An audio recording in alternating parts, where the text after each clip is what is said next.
আসলে আমরা কিন্তু জানি যে এই ডরস্টার হোটেলের সামনে লন্ডনে যে বৈঠকটি হচ্ছে সেই বৈঠকটি নিয়ে কিন্তু অনেক উৎকণ্ঠা এবং যে প্রত্যাশা সেটা আমরা দেখতে পাচ্ছি। বিশেষ করে লন্ডনে তো আছে, তার সঙ্গে সঙ্গে কিন্তু বাংলাদেশে যারা আছেন তারাও কিন্তু জাতীয়তাবাদের যারা দলের সঙ্গে সম্পৃক্ত আছেন তাদের একটা বড় প্রত্যাশা কিন্তু এখানে আছে যে এই বৈঠক থেকে হয়তো বা তারা একটা আউটকাম বা একটা রেজাল্ট যদি তারা পান, বিশেষ করে গণতন্ত্রের পথে। যদিও আমরাই এই সংবাদে বলছিলাম যে এখানে সুনির্দিষ্ট কোনো এজেন্ডা নেই, তবে এজেন্ডা এই সুনির্দিষ্ট এজেন্ডা না থাকার পরও কিন্তু বেশ কিছু এজেন্ডা এখানে যুক্ত হবে। এখানে সর্বোপরি নির্বাচনের সময়সীমা বা কবে নির্বাচন হবে এই বিষয়টি কিন্তু সবচেয়ে বড় বেশি প্রাধান্য পাবে। তো সব মিলে আমরা যেটা বলতে পারি যে এই বৈঠকের পরপর একটি ব্রিফিং হবে, সেখান থেকে হয়তোবা জানা যাবে যে এই বৈঠকটিতে তারা কী ধরনের আলোচনা করেছেন এবং সেই আলোচনার পরিপ্রেক্ষিতে আগামী দিনে গণতন্ত্রের পথ যে সুগম হবে কিনা সেই বিষয়টা কিন্তু এখানে পরিষ্কার হবে। আমাদের সঙ্গে যুক্ত হবেন বিএনপি মিডিয়া সেলের আহ্বায়ক অধ্যাপক ডাক্তার মওদুদ হোসেন আলমগীর পাবেল। আশা করি তিনি আমাদেরকে শুনতে পাচ্ছেন। অধ্যাপক ডাক্তার মওদুদ হোসেন আলমগীর, আপনাকে নিউজ 24-এর স্টুডিও থেকে স্বাগত জানাচ্ছি। এই বৈঠকটি নিয়ে আসলে প্রত্যাশা অনেক, আমরা যেটা জানতে চাচ্ছি যে বিএনপির প্রত্যাশা কি?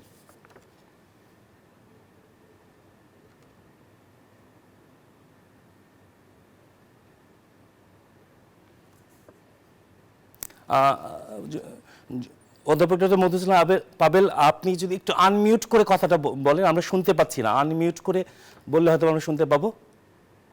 আমি আনমিউট আছি। আমি আনমিউট আছি। জি, আমরা শুনতে পাচ্ছি। আপনি শুরু করতে পারেন। আমাকে শুনতে পাচ্ছেন? সেটা কি? আমাকে শুনতে পাচ্ছেন? জি, শুনতে পাচ্ছি। যেটা বলতে চাচ্ছিলাম যে আমরা বৈঠকের বিষয়বস্তু যাওয়ার আগে যদি আমরা এইভাবে দেখি যে যে চমৎকার পরিবেশে আজকে যে বৈঠকটি অনুষ্ঠিত হচ্ছে সেটি কিন্তু খুবই গুরুত্বপূর্ণ। আজকে লন্ডনের আবহাওয়া যেমন চমৎকার, তেমনি আমরা এই বৈঠকের ইতিবাচক একটা ফলাফলকে আমরা আশা করবো। দেখবেন খেয়াল করে যে জনাব তারেক রহমান সেখানে উপস্থিত হয়েছেন নির্ধারিত সময়ে, এবং তিনি একজন জ্যেষ্ঠ দেশের প্রধান উপদেষ্টাকে যেভাবে সম্মান জানিয়ে কথা শুরু করতে হয় সেভাবে শুরু করেছেন। তিনি তার কুশল কামনা করেছেন এবং দেশনেত্রী বেগম খালেদা জিয়ার পক্ষ থেকে তাকে তিনি সালাম দিয়েছেন, এবং বিগত এই সশস্ত্র বাহিনী দিবসে তাকে যে সম্মান তিনি দেখিয়েছেন তার জন্য প্রধান উপদেষ্টাকে উনি নিজের পক্ষ থেকে এবং দেশনেত্রী বেগম খালেদা জিয়ার পক্ষ থেকে ধন্যবাদ জানিয়েছেন। পারিবারিক কুশল বিনিময় করেছেন, তার কন্যা দিনা এবং মনিকা সম্পর্কে জিজ্ঞেস করেছেন। একই সাথে জনাব তারেক রহমান এটাও বলেছেন যে শহীদ রাষ্ট্রপতি জিয়াউর রহমান সাহেব যখন জীবিত ছিলেন তখন কিভাবে ডক্টর ইউনূসকে তার জোবরা গ্রামের সেই মাইক্রো ক্রেডিট প্রোগ্রামটার পাইলট প্রজেক্টের ক্ষেত্রে তিনি ব্যাংক ঋণের ব্যবস্থা করেছিলেন। ঠিক একই রকম ভাবে দেশনেত্রী বেগম খালেদা জিয়া ডক্টর ইউনূসের নোবেল পুরস্কার প্রাপ্তির পরে তাকে অভিনন্দিত করা এবং তৎকালীন ঢাকার মেয়রের মাধ্যমে তাকে যে সম্বর্ধনার আয়োজন করেছিল, এই সবগুলো ব্যাপারটাই ছিল এই মিটিং এর পরিবেশটাকে সুন্দর করবার জন্য। আপনারা দেখেছেন যে বডি ল্যাঙ্গুয়েজের দিক দিয়ে দুই নেতাই আমি বলবো যে তারা কিন্তু খুব চমৎকার একটা পরিবেশের সূচনা করেছেন। যেহেতু এই বৈঠকের কোনো সুনির্দিষ্ট এজেন্ডা নেই, ফলে এখানে বিস্তৃত বিষয় আলোচনা হবে।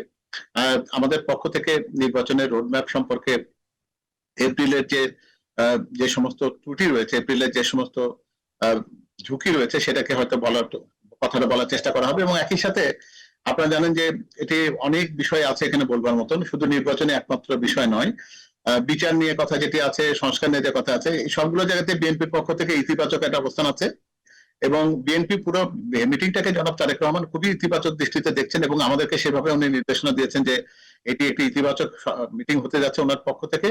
এবং দেশবাসীর সবাই প্রত্যাশা করছে যে এই মিটিং এর ফলাফল যেটা, এই সব আলোচনার ফলাফল দেশের জন্য একটা মঙ্গল বার্তায় বয়ে আনবে। আমরাও এই মিটিং এই সবার শেষে ব্রিফিং থেকে আপনাদের হয়তো আর বিস্তারিত জানাতে পারবো। তবে আমি এটুকু আপনাকে বলতে পারি, জনাব তারেক রহমান সম্পূর্ণ ইতিবাচক এবং খোলা মন নিয়ে সেই আলোচনা সবাই উনি যোগদান করছেন এবং আলোচনায় যেহেতু সুনির্দিষ্ট কোনো বিষয়বস্তু নেই, যে কোনো বিষয়ে আলোচনা করবার জন্য তার প্রস্তুতি রয়েছে। এবং দেশের জন্য, জনগণের জন্য, যেহেতু উনি একটা দলের নেতা এটা বলবো না, পুরো বাংলাদেশকে উনি প্রতিনিধিত্ব করছেন জনাব তারেক রহমান একজন জাতীয় নেতা হিসেবে, সুতরাং সেই দায়বদ্ধতা থেকে তিনি এই পুরো সবাই তার জনগণের পক্ষে কথাগুলো বলার চেষ্টা করবেন। জনাব আলমগীর পাবেল, অনেকগুলো বিষয় কিন্তু সামনে এসেছে, যেমন আপনি বলছিলেন যে সুনির্দিষ্ট এজেন্ডা না থাকলেও নির্বাচন ছাপিয়ে সংস্কার, তারপরে করিডোর প্রসঙ্গ আছে, মানবিক করিডোর প্রসঙ্গ আছে এবং বন্দর ব্যবস্থাপনা নিয়েও একটা অচলায়তন চলছিল বা একটা আস্থার ঘাটতি দেখা দিয়েছে, এই বিষয়গুলো কি এই বৈঠকে প্রাধান্য পেতে পারে কিনা? এটা আমার ভারপ্রাপ্ত চেয়ারম্যান মহোদয় এই বিষয়ে প্রস্তুতি নিয়ে গেছেন। তিনি জানেন যে এই বিষয়ে প্রসঙ্গ যদি তোলা হয় তাহলে তিনি যেটা উনি এই ব্যাপারে যেটা করবেন সেটা বিস্তারিত জানতে চাইবেন, কারণ আমরা কিন্তু সরকারে নেই, উনিও সরকারের কোনো অংশ নন। তো ফলে উনি কিন্তু জানতে চাইবেন যে এই বিষয়গুলো কেমন, বন্দরই বলুন বা আমাদের যে মানবিক করিডোরের কথা যেটি আছে সেটি সম্পর্কে উনি বিস্তারিত জানতে চাইবেন এবং বুঝতে চাইবেন যে এটা দেশের জন্য কল্যাণকর কিনা, এবং সেই ব্যাপারে জনগণের যে আকাঙ্ক্ষা বা জনগণের মনে যে প্রশ্ন আছে সেই প্রশ্নটা উনিও সেখান থেকে তার মীমাংসা একটা সমাধান নেওয়ার চেষ্টা করবেন। এবং সবশেষে হয়তো দেখা যাবে যে দেশের জন্য মঙ্গলকর হলে তিনি সেই বিবেচনাতে সিদ্ধান্ত নেবেন। প্রয়োজনে হয়তো আগামী সংসদ সেটিকে বিস্তারিত আলোচনার মাধ্যমে সেটির উপযুক্ততা বিচার বিবেচনা করবে, এইভাবেই হয়তো উনি কথাগুলো বলবেন। সব বিষয় ছাপিয়ে নির্বাচনের যে ডেডলাইন বা নির্বাচন যে চাওয়া, আপনারা ডিসেম্বর পর্যন্ত ডিসেম্বরের মধ্যে নির্বাচন চাচ্ছেন, সরকারের তরফ থেকে বলা হচ্ছে এপ্রিলের মধ্যে নির্বাচন, এই যে এবং 53টি রাজনৈতিক দল ইতিমধ্যে কিন্তু একমত হয়েছে যে ডিসেম্বরের মধ্যে নির্বাচন হওয়া সম্ভব।